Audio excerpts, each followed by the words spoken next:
करें।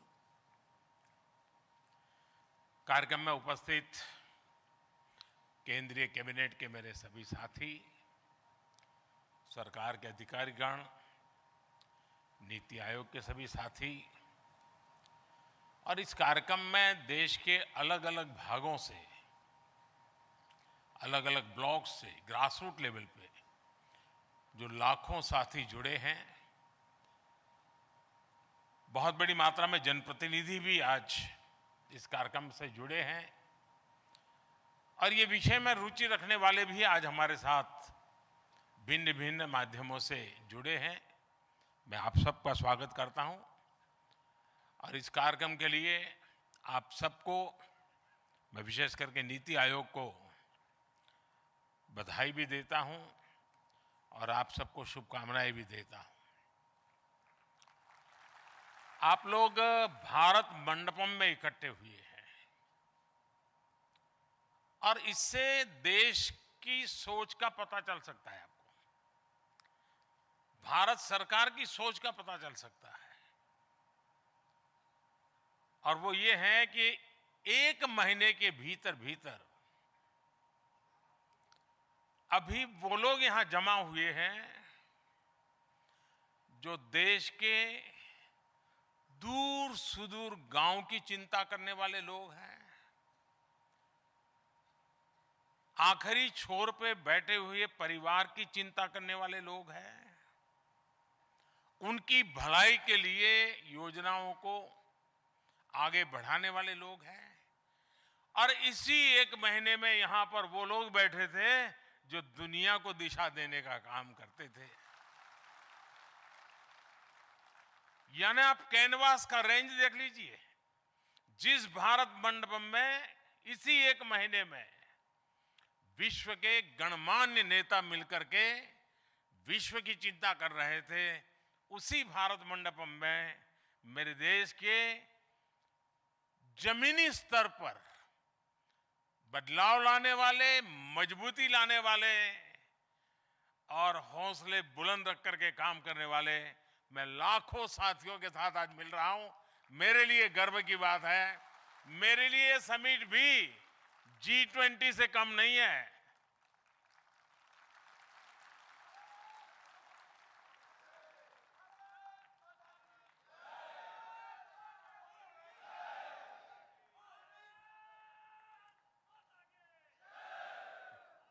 हमारे साथ ऑनलाइन भी काफी लोग जुड़े हुए हैं। यह कार्यक्रम टीम भारत की सफलता का प्रतीक है। ये सबका प्रयास की भावना का प्रतीक है। ये कार्यक्रम भविष्य के भारत के लिए भी अहम है और इसमें संकल्प से सिद्धि ये इनहेरेंट है, उसका प्रतिबिंब है। साथियों, जब भी कभी आजादी के बाद बनी टॉप 10 योजनाओं का अध्ययन होगा तो उसमें एस्पिरेशनल डिस्ट्रिक्ट प्रोग्राम को स्वर्ण अक्षरों में लिखा जाएगा। एस्पिरेशनल डिस्ट्रिक्ट प्रोग्राम ने, आकांक्षी जिला अभियान ने देश के 112 जिलों में 25 करोड़ से ज्यादा लोगों का जीवन बदल दिया है। क्वालिटी ऑफ लाइफ में बदलाव आया है, ईज ऑफ गवर्नेंस में बदलाव आया है और जो कल तक छोड़ो यार, बस जिंदगी पूरी कर लो, ऐसे ही गुजारा करना है, उस सोच में से बाहर होकर के वहां का समाज अब ऐसे नहीं रहना है, कुछ करके दिखाना है, इस मूड में मैं समझता हूं ये बहुत बड़ी ताकत है। इस अभियान की सफलता अब एस्पिरेशनल ब्लॉक प्रोग्राम का आधार बनी है। डिस्ट्रिक्ट लेवल का एक्सपीरियंस इतना सफल रहा है कि दुनिया में विकास के मॉडल की चर्चा करने वाले हर कोई इसमें से बहुत कुछ लेसन्स, खास करके डेवलपिंग कंट्रीज के लिए सजेस्ट कर रहे हैं। हमने भी उसी में से बहुत सीखा है और उसमें से विचार आया है कि 500 ब्लॉक्स देश के हर राज्य में जहां भी, और एक पैरामीटर के तहत उसका मूल्यांकन किया गया है, और उसमें से इन 500 ब्लॉक अगर हम इसको स्टेट की एवरेज पर अगर हम ले आए, नेशनल एवरेज पर ले जाएं, आप कल्पना कर सकते हैं कितना बड़ा परिवर्तन आएगा, कितना बड़ा परिणाम आएगा। और मुझे विश्वास है कि जिस तरह एस्पिरेशनल डिस्ट्रिक्ट प्रोग्राम ने कामयाबी का परचम लहराया है, वैसे ही एस्पिरेशनल ब्लॉक प्रोग्राम भी 100% सफल होने ही वाला है। और इसलिए नहीं कि योजना बड़ी अद्भुत है, इसलिए कि काम करने वाले लोग अद्भुत हैं। अभी कुछ देर पहले मैं 3 साथियों के साथ गप मार रहा था, आपने सुना चर्चा को।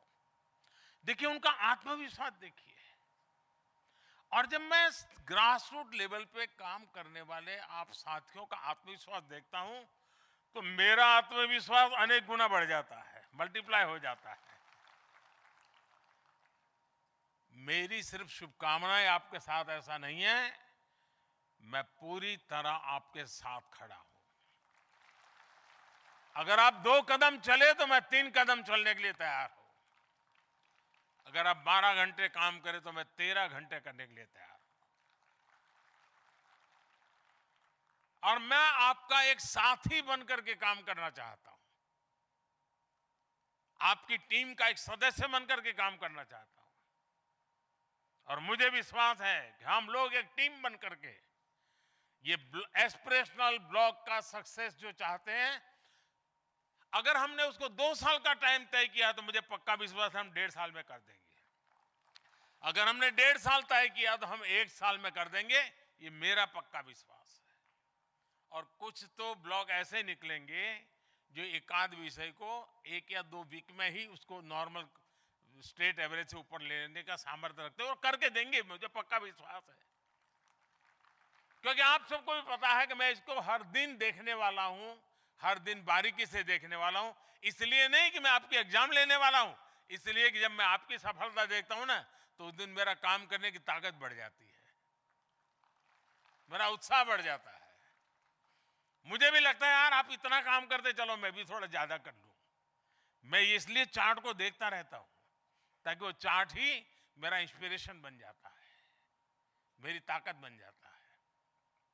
और इसलिए साथियों, एस्पिरेशनल डिस्ट्रिक्ट प्रोग्राम को आकांक्षी जिले को अब 5 वर्ष हो गए हैं। इस कार्यक्रम में इसमें क्या, किसको क्या मिला, क्या पाया, कहां और कैसे बेहतरी हुई, इन सारे विषयों का आकलन जब कोई थर्ड एजेंसी करती है तो भी वो संतोष व्यक्त करती है। तो हम लोग तो जो साथ जुड़े हुए हैं, हमें संतोष होना बहुत स्वाभाविक है। आकांक्षी जिला कार्यक्रम से एक और बात तय होती है, अगर हम गुड गवर्नेंस की बहुत बेसिक चीजों पर ध्यान दें तो चुनौतीपूर्ण लगने वाला लक्ष्य भी हासिल हो सकते हैं। आकांक्षी जिला प्रोग्राम के लिए हमने बहुत ही सरल रणनीति के तहत काम किया है। आपने भी देखा है जब कोई बीमार होता है तो डॉक्टर के पास जाता है, वहां डॉक्टर पहले मान लीजिए उसको लगता है गंभीर बीमारी है, सर्जरी करने की जरूरत है, लेकिन डॉक्टर के अर्जेंसी है तो भी कहेगा नहीं अभी 15 दिन नहीं, पहले आपकी इम्यूनिटी ठीक होनी चाहिए, ताकि ऑपरेशन हो गए तो आपका शरीर रिस्पॉन्ड करे, ऐसी स्थिति होनी चाहिए, उसकी क्षमता बढ़नी जरूरी होती है। और वो मरीज को भी उसी प्रकार के उपचार करता है, उसी प्रकार की मदद करता है, उसी प्रकार के तैयारी करवाता है। फिर जैसा ही बॉडी रिस्पॉन्ड करने योग्य हो जाए फिर वो गंभीर बीमारी को हैंडल करने की दिशा में जाता है, सर्जरी करेगा, बाकी कोई आवश्यक है तब तक वो गंभीर बीमारी को हाथ नहीं लगाता है। ये सुनिश्चित कर लेता है कि मरीज का शरीर सर्जरी के लिए तैयार है। कोई भी शरीर तब तक पूरी तरह स्वस्थ नहीं माना जाता जब तक हर अंग ठीक से काम ना करता हो। आप पैरामीटर देखा, वेट ठीक है, हाइट ठीक है, दिखना ठीक है, फलाना ठीक है, लेकिन शरीर का एक अंग काम नहीं करता है तो उसको स्वस्थ मानेंगे क्या? नहीं मानेंगे।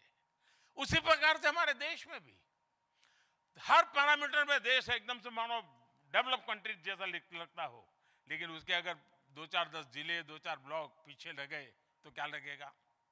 और इसलिए जैसे एक मरीज को डॉक्टर जिस प्रकार से पूरे शरीर को एड्रेस करके काम करता है, जैसे हम भी अपने शरीर की स्वस्थता का मतलब हर अंग का स्वस्थ होना मानते हैं, परिवार में भी अगर एक व्यक्ति बीमार होता है तो परिवार की पूरी शक्ति, परिवार का पूरा ध्यान, परिवार के सारे कार्यक्रम उसी के आसपास केंद्रित हो जाते हैं। बाकी सारे कार्यक्रमों को कॉम्प्रोमाइज करना पड़ता है। कोई बीमार है, बाहर जाना है तो रोकना पड़ता है।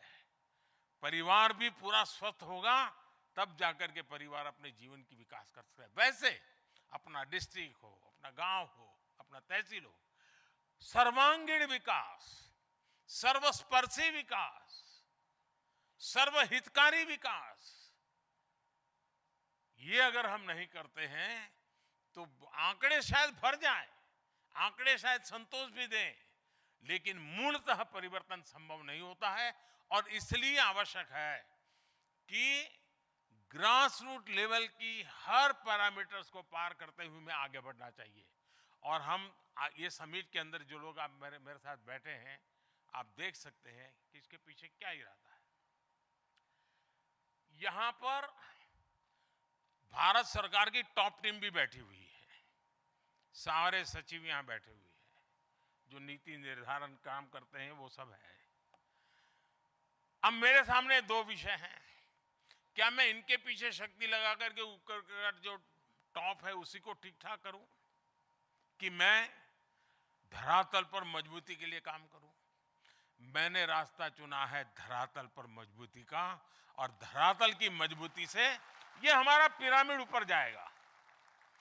विकास का जो सबसे नीचे का तबका है वो जितना ज्यादा विकसित होगा, मैं समझता हूं उतना ज्यादा परिणाम मिलेगा। और इसलिए हमारी कोशिश यही है कि हम इस प्रकार से डेवलपमेंट को आगे बढ़ाएं। हमारी कोशिशें होनी चाहिए उसी प्रकार से जैसे ये हमने डेवलपमेंट ब्लॉक के लिए सोचा है। मैं सरकार के यहां सचिव बैठे हैं, उनको भी मैं आग्रह करता हूं, दो दिशा में और हम काम कर सकते हैं इस काम को आगे बढ़ाने के लिए। हर विभाग अपने काम के लिए, मान लीजिए पूरे देश में 100 ब्लॉक आइडेंटिफाई करें, और उनको पूरी दुनिया देखने की जरूरत नहीं है, उनके विभाग में कौन से 100 ब्लॉक है जो पीछे हैं। और अगर मानो हेल्थ को लगता है कि पूरे देश में 100 ब्लॉक सबसे पीछे हैं, तो भारत सरकार का हेल्थ विभाग उन 100 को स्थिति सुधारने के लिए क्या काम करना उसकी रणनीति बनाएगा। शिक्षा विभाग अपने विभाग के लिए 100 ब्लॉक चुने। शिक्षा विभाग के वो 100 ब्लॉक है, वो भारत सरकार का शिक्षा विभाग देखे कि मैंने जो 100 ब्लॉक सबसे पीछे आइडेंटिफाई किए, मैं इसको, हमें ये एस्पिरेशनल डिस्ट्रिक्ट, एस्पिरेशनल ब्लॉक, ये नीति आयोग का कार्यक्रम बनने नहीं देना है। मुझे ये सरकार का स्वभाव बनाना है, केंद्र और राज्य सरकारों के स्वभाव बनाना है, केंद्र और राज्य के विभागों का स्वभाव बनाना है। जब सब विभाग तय करे कि मेरे यहां लास्ट जो 100 हैं वो अब एवरेज से ऊपर चले गए हैं, आप देखिए सारे पैरामीटर बदल जाएंगे। तो ये जो एस्पिरेशनल ब्लॉक है उसको काम करने का तरीका राज्य, डिस्ट्रिक्ट, उनकी इकाइयों के द्वारा होगा, लेकिन क्या देश में इस प्रकार से विचार कर करके हम इसको आगे बढ़ा सकते हैं? और मैं मानता हूं कि उस दिशा में हमने प्रयत्न करना चाहिए। और इसका सारे विभागों ने, कोई अगर स्किल डेवलपमेंट है तो वो भी देखे कि हिंदुस्तान के ऐसे कौन से 100 ब्लॉक है कि जहां पर मुझे इसको बल देने की जरूरत है। उसी प्रकार से राज्य सरकारें ज्यादा नहीं, सबसे पीछे जो है ऐसे 100 विलेज सिलेक्ट करें, पूरे राज्य में से 100 एकदम जो पीछे हैं 100 शहर गांव, 100 गांव सिलेक्ट करें, उनको एक बार 2 महीना 3 महीने के काम के अंदर बाहर ले आए। उससे आपको पता चलेगा कन्वर्जेंस कैसे होता है, वहां की समस्याओं का समाधान कैसे होता है, वहां पर अगर स्टाफ नहीं है वहां पर रिक्रूटमेंट की जरूरत है, रिक्रूट करना है, वहां यंग अफसर को लगाने की जरूरत है, यंग अफसर को लगाना है। अगर एक बार उनके सामने मॉडल हो गया कि उनके 100 विलेज को उन्होंने 1 महीने में ठीक कर लिया, तो वो मॉडल उनके 1000 गांवों को ठीक करने में देर नहीं करेगा, वो रिप्लिका होगा, परिणाम मिलेगा। और इसलिए अब देश आजादी को 75 साल पूरे कर चुका है। हम 2047 में देश को विकसित भारत के रूप में देखना चाहते हैं, डेवलप कंट्री के रूप में देखना चाहते हैं। और डेवलप कंट्री का मतलब ये नहीं है कि दिल्ली, मुंबई, चेन्नई के अंदर जहां भव्यता दिखे और हमारे गांव पीछे रह जाएं। हम उस मॉडल को लेकर के चलते नहीं है, हम तो 140 करोड़ लोगों के भाग्य को लेकर के चलना चाहते हैं, उनके जीवन को बदलाव करना चाहते हैं, और उसके लिए जो पैरामीटर तय किए हैं। और मैं चाहता हूं कि इसके बीच में कंपटीशन का भाव है। मैं तो जब एस्पिरेशनल डिस्ट्रिक्ट को रेगुलरली देखता था, मुझे इतनी खुशी होती थी। एक तो उसमें ऐसे ही चीजें भरने के लिए कोई सुविधा ही नहीं है। जब तक कि धरती पर वेरीफाइड इंफॉर्मेशन ना हो, ऐसे आंकड़े भरने से कोई होने वाला काम नहीं है, तो करना ही पड़ता है, ऐसा काम है। लेकिन मैं देख रहा था कि कुछ डिस्ट्रिक्ट के अफसर इतने उत्साहित थे कि हर दिन, 2 दिन में, 3 दिन में वो अपने परफॉर्मेंस को अपलोड करते थे, इंप्रूव करते थे।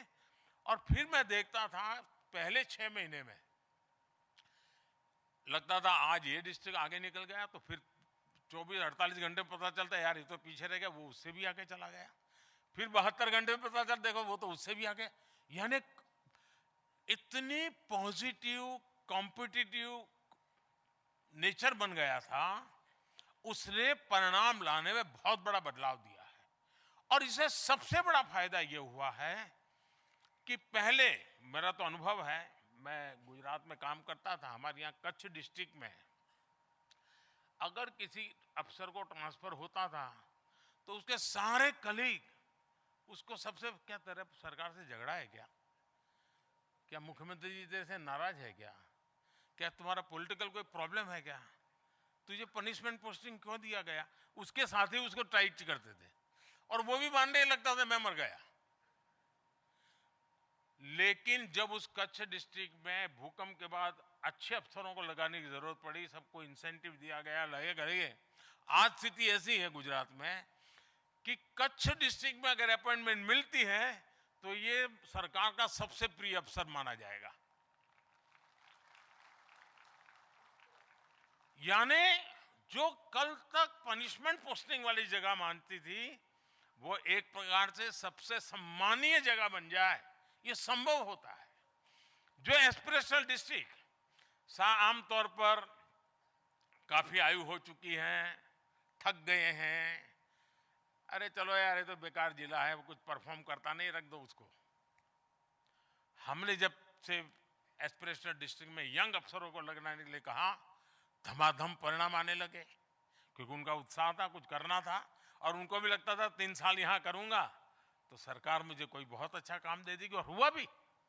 जो एस्पिरेशनल डिस्ट्रिक्ट में जिन लोगों ने काम किया उनको बहुत अच्छी जगह मिली। बाद में एस्पिरेशनल ब्लॉक के लिए भी मैं राज्य सरकारों से आग्रह करूंगा और भारत सरकार के अधिकारी भी ध्यान दें कि जो ब्लॉक के अंदर सफल हो रहे हैं ना, उनको आगे उनका भविष्य भी उज्जवल होना चाहिए।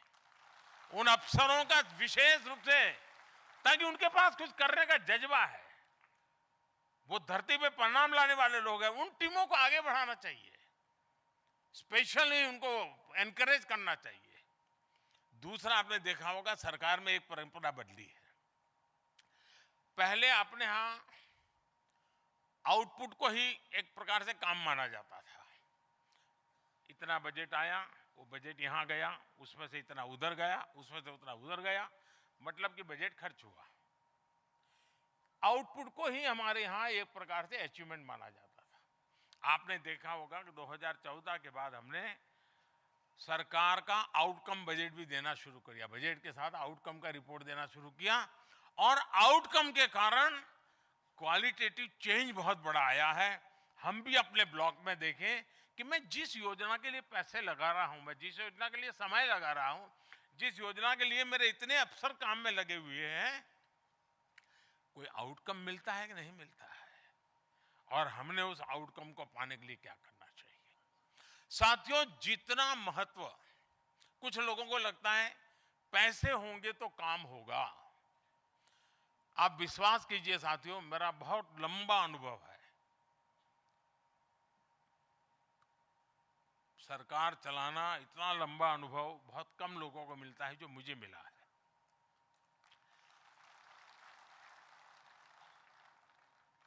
और मैं अनुभव से कहता हूं कि सिर्फ बजट के कारण ही बदलाव आता है, ऐसा नहीं है।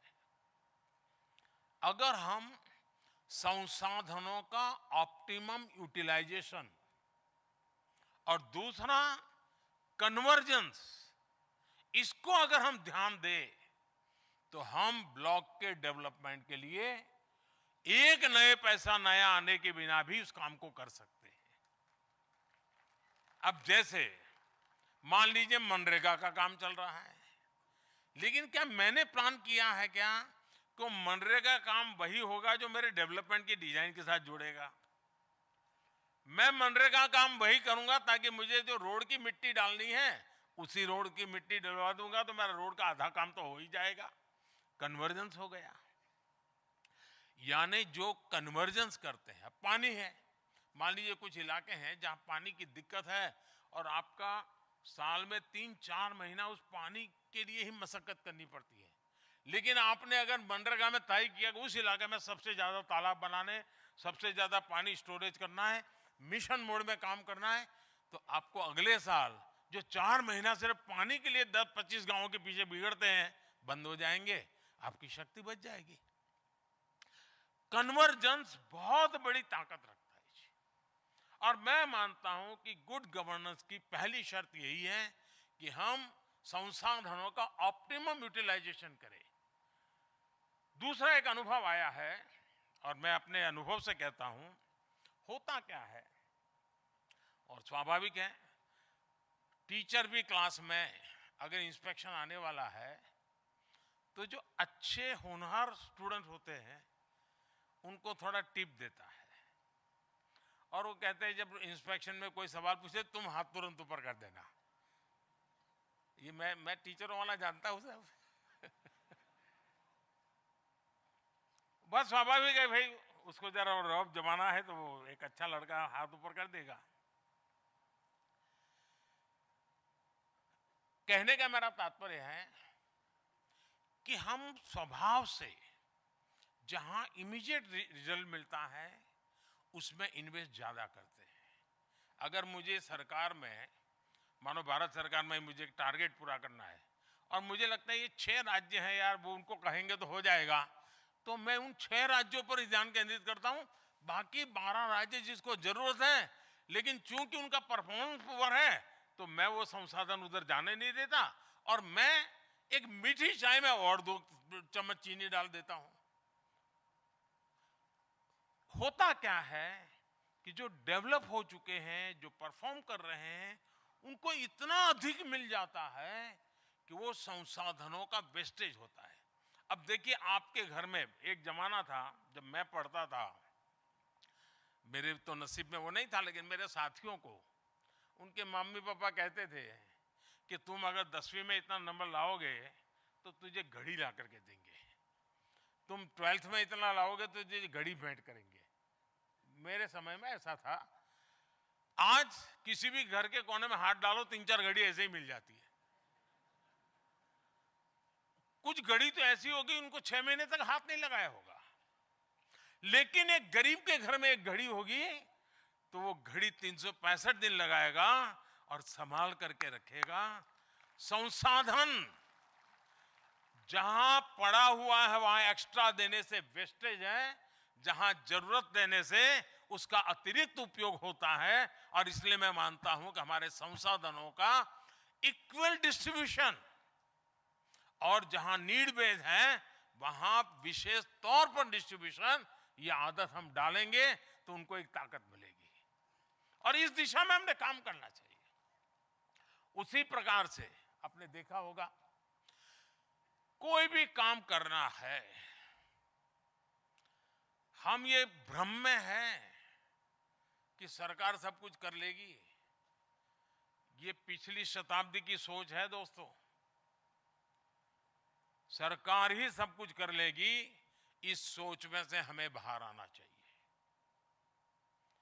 समाज की शक्ति बहुत बड़ी होती है। आप सरकार को कहोगे तुम रसोई घर चलाओ, हमें मध्याह्न भोजन करना हो तो आंखों से पानी निकल जाता है। लेकिन हमारे सरदार भाई बहन लंगर चलाते हैं, लाखों लोग खाते हैं, कभी थकान महसूस नहीं होती। हो रहा है। समाज की एक शक्ति होती है। इस समाज की शक्ति को हम जोड़ते हैं क्या? जिन जिन ब्लॉक में या जिले में लीडरशिप की समाज को जोड़ने की ताकत है, मेरा अनुभव है वहां परिणाम जल्दी मिलता है। ये स्वच्छता का अभियान आज सफलता की दिशा में उसने अपनी एक जगह बना ली है। क्या कारण है? क्या ये मोदी के कारण हो रहा है क्या? क्या ये 5-50 लोग झाड़ू लगाते उसके कारण हो रहा है क्या? जी नहीं। समाज में एक वातावरण बना है कि अब गंदगी नहीं करेंगे, और जब समाज तय करता है ना गंदगी नहीं करूंगा तो फिर स्वच्छता करने की जरूरत ही नहीं पड़ती दोस्तों। जन भागीदारी ये बहुत अनिवार्य है। और हमारे यहां लीडरशिप की एक बड़ी विकृत व्याख्या हो गई है कि जो लंबा कुर्ता पैजामा पहन करके खादी के कपड़े पहनकर आ जाए वही लीडर होता है। जीवन के हर क्षेत्र में लीडरशिप होती है। शिक्षा के क्षेत्र में लीडर चाहिए, एग्रीकल्चर सेक्टर में लीडर चाहिए, और वो पॉलिटिकल लीडरों की जरूरत नहीं है जी। हमारे अफसर भी लीडर होते हैं, वे भी मोटिवेट करते हैं। हम ब्लॉक लेवल पर लीडरशिप कैसे बनाए, और ये जो संकल्प सप्ताह है ना उसमें एक एक ग्रुप बैठने वाले हैं। उसका एक मकसद है टीम स्पिरिट।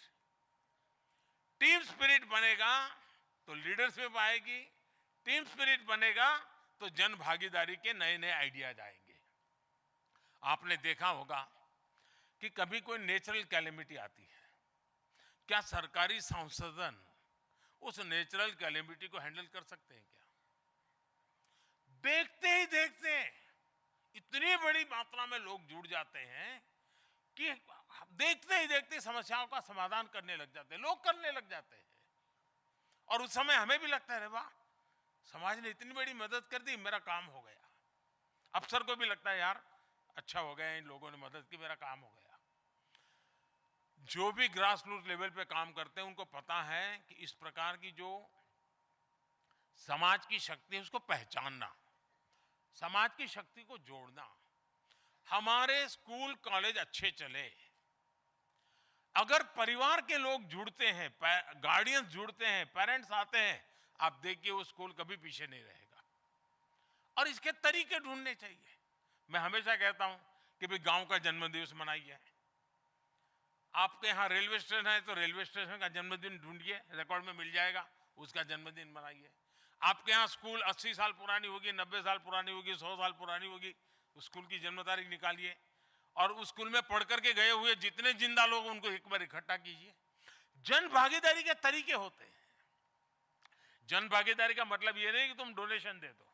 अब जैसे कुपोषण है, आंगनवाड़ी में कुपोषण की समस्या अगर मुक्त करनी है तो क्या बजट से होगी?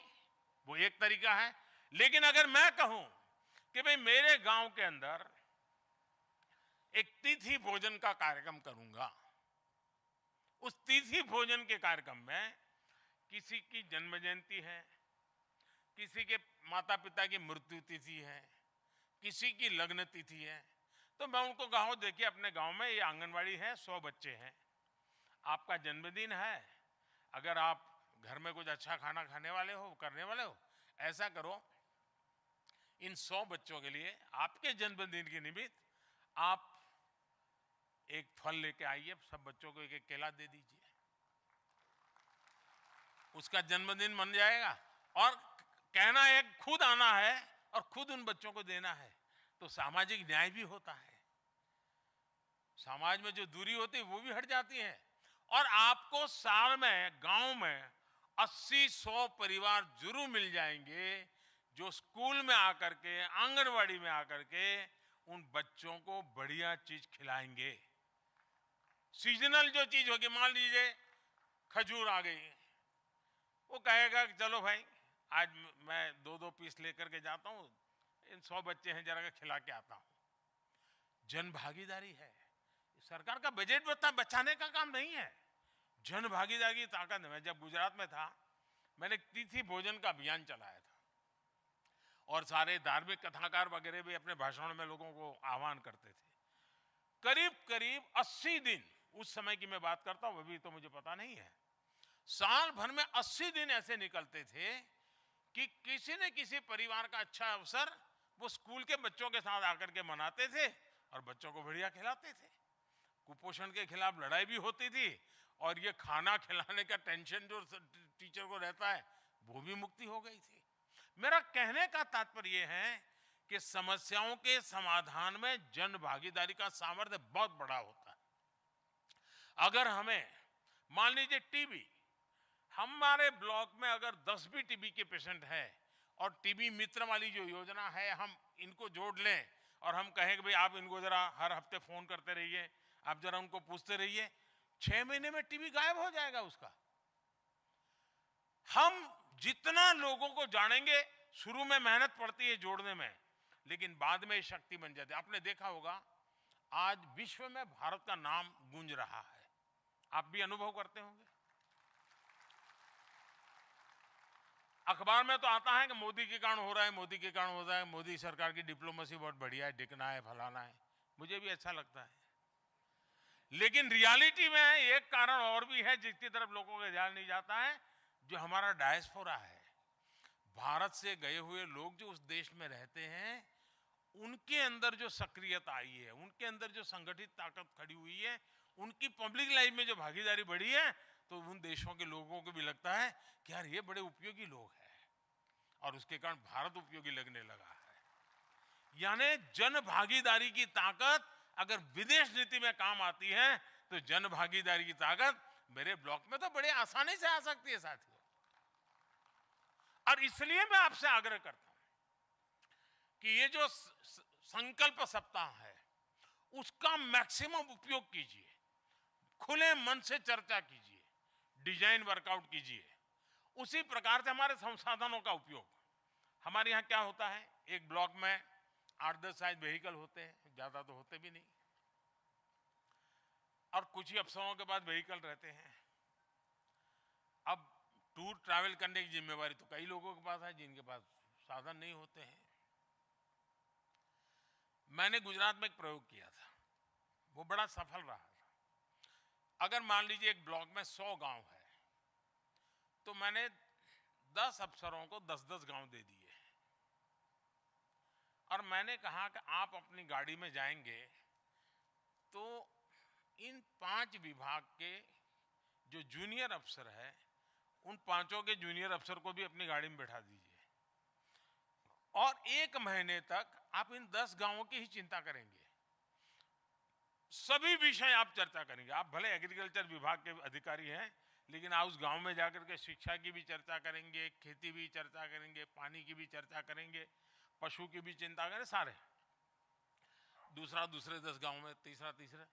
वो महीने भर उसको 10 ही गांव रहते थे, फिर 1 महीने के बाद बदल देते थे। अनुभव यह आता था कि साइलो खत्म हो गए, whole of the government approach आया और ये जो 10 अफसर थे वो सप्ताह में 1 दिन बैठ करके अपने एक्सपीरियंस शेयर करते थे कि भाई उस इलाके में मैं गया था, मेरा विभाग तो शिक्षा है, लेकिन मैंने एग्रीकल्चर में ये चीज देखी है, पानी के क्षेत्र में।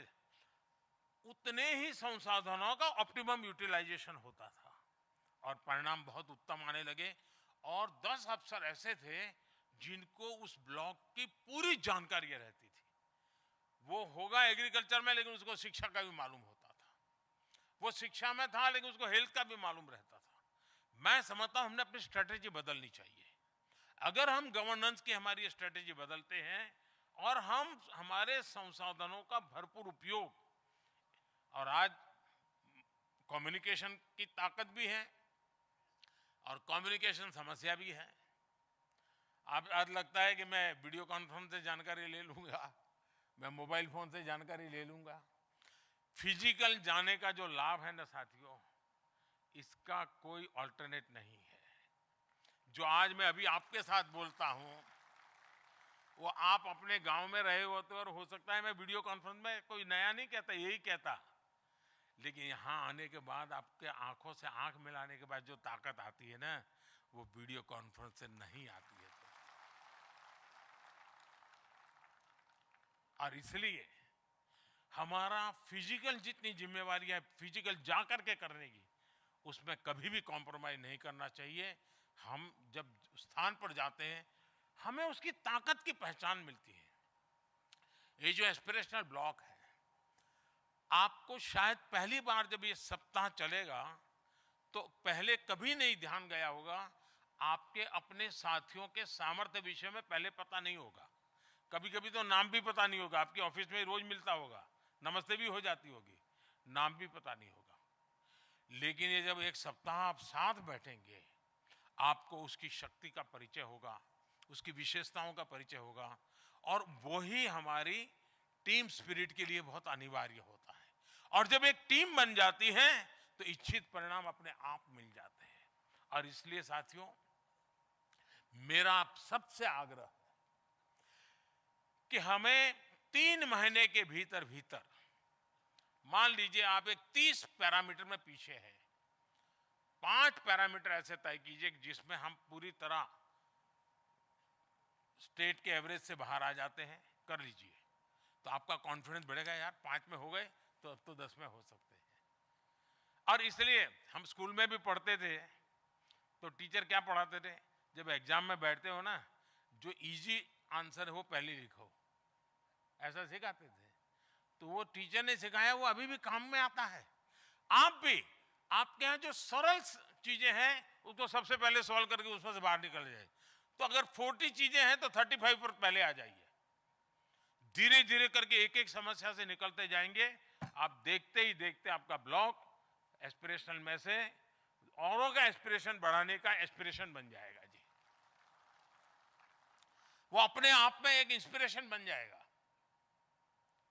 और मैं मानता हूं कि हमारे 112 डिस्ट्रिक्ट जो कल तक एस्पिरेशनल डिस्ट्रिक्ट थे वो आज इंस्पिरेशनल डिस्ट्रिक्ट बन गए हैं।